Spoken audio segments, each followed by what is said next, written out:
Okay, now, like I said before, protecting the wings when you use a sweeper, which is not usually used in soccer, but some middle schools and some high schools do. Our high school does use a sweeper.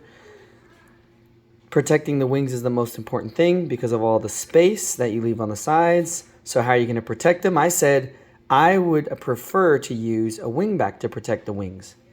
But if you use a wingback to protect the wings and they play the ball down and something happens and the ball comes out and somehow you get it up to the mid. Now, there is no way to attack when you have no player at the top. But what happens is the center attacking mid can either stay in the middle and you can play the ball until the wingback can recover.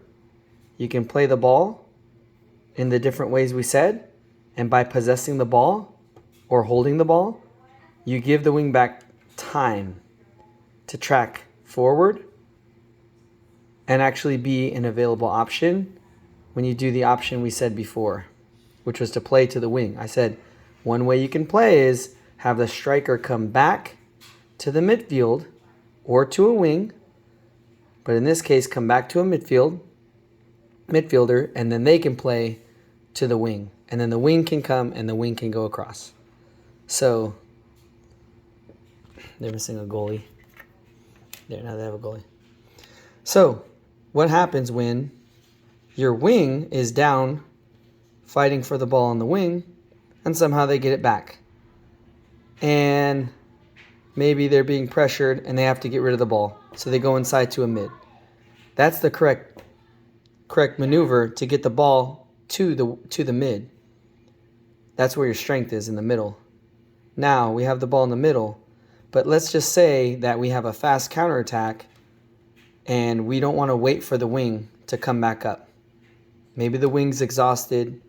Maybe it's just not feasible for him to get up there to play. Now, you can always go back to the other side. If the other wing didn't come down, or if the wing is in a good position, you can come back to the wing here, and you can play with the opposite wing. But let's just pretend both wings are down. Both wings came down to defend the wings, transition of the ball, got back to a mid. Now, how do you perform the attack that we spoke about earlier? And the answer is you can play a mid who goes to the wing. So you have these players here. You're basically controlling the ball. Everybody's tracking back. But if the wing doesn't come back in time, you can pop the ball down and the mid becomes the wing. He goes up. That's a switch of position. He goes up for the counterattack, and you can get it out to the wing, put an area ball to the wing. You can go back here. You can go up and back and then play to the wing here. But that center attacking mid can become the wing, or the center attacking mid can make an outside run. We call it a diagonal run because he's running diagonally. He's not running vertically. He's not running a square. He's not running horizontally because that would do no good. He's running diagonally to get into space where you can give him the ball and he can come down. You continue with the game plan of crossing the ball in the middle for a chance. So, like I said before, these wingbacks may be playing defense. And in a quick transition, if the wingback doesn't get back in time and you want to make a quick counterattack and you have your three mids, they play smart. One of them goes to take a wing position. One of them makes a diagonal run.